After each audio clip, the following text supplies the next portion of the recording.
બંને હાથ પહેલા આરતે જોડી દો. પહેલા સીધા ઊભા રહી જાઓ, પછી પગ તો પછી અડાડો. પહેલા સીધા ઊભા રહી ગયા, આ ખભાથી સીધા હાથ રાખવાના. પછી ગમે તે પગ તમે વાળી શકો, તમને જે ઈચ્છા લાગે આ રીતે વાળી અને એ પગની આ રીતે વાળી નાખવાનું, અડાડીને ઊભું રહેવાનું. શક્ય ત્યાં સુધી ઊભું રહેવાનું. જો ના ઊભું રહેવા શકતું હોય તો આવી ભીત હોય ને, આ ભીતથી આમ અડીને આ રીતે ટેકો દઈને પણ ઊભા રહી શકો તમે.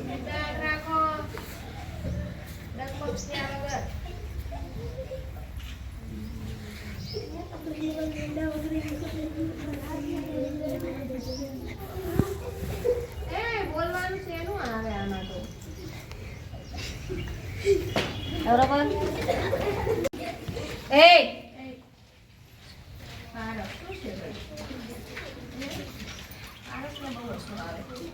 ઊંડા શ્વાસ લો.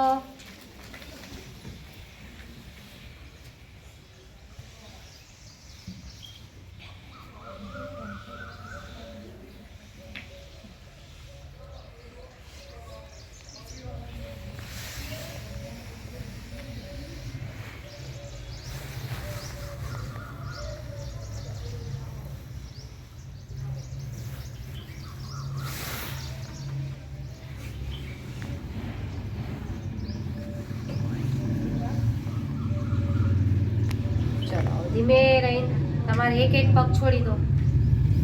ઝડપથી આમ છોડી નહીં દેવાના, ક્યાંય આંચકો આવી જાય. નાની નાની જો પોચી તમારી આ હાડકી હશે ને, હાડકા તો તૂટી જશે. એટલે ધીમે ધીમે છોડવાના, બરોબર. જો આ આસન કરવાથી આપણને ફાયદા શું થાય, શા માટે આપણે આસન કરીએ છીએ? તો આપણે કોઈને જો અનિંદ્રા એટલે ઊંઘ ન આવતી હોય, દમ એટલે શ્વાસનો રોગ હોય, આમ શ્વાસ લેતા એમ થતું હોય તો એમાં ફાયદો થાય, દૂર થાય એ રોગ.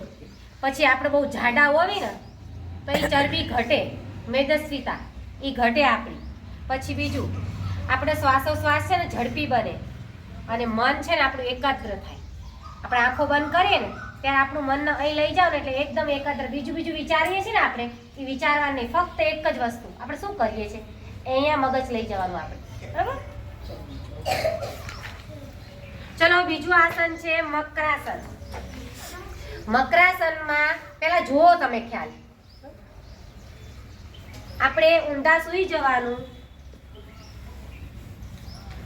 ઊંધા રીતે સૂઈ જવાનું.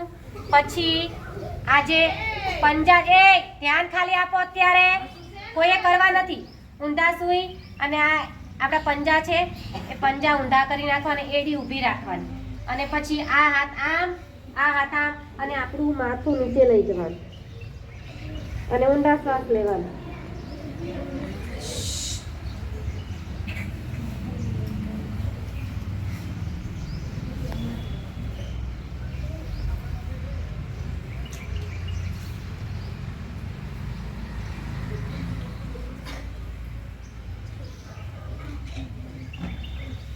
પછી ધીમે રહીને આપણે ઊભું થવાનું. ફટાક દઈને કોઈ પણ વસ્તુમાં ઊભું થવાનું નહીં, બરોબર.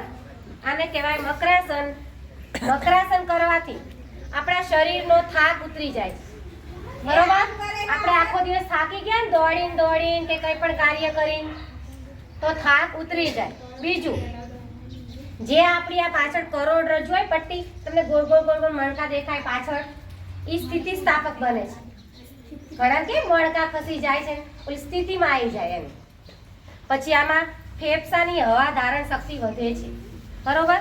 હવે આપણે કરાઈશું કોણાસન. કોણ આકાર આપવાનો, આમાંથી થાય ખાવું. કોણ ગણિતમાં આવે કોણ, એવું ને. કોણ એટલે ખૂણો, એવું. જેટલું બને એટલું આ રીતે ઊંચું થવાનું, કોણ કરવાનો થાય એટલો.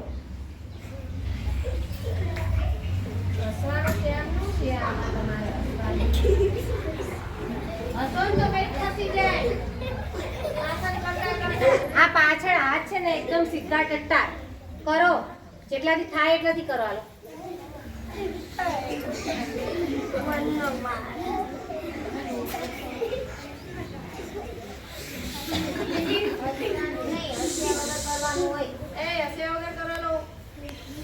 કોણ આકાર થવો જોઈએ.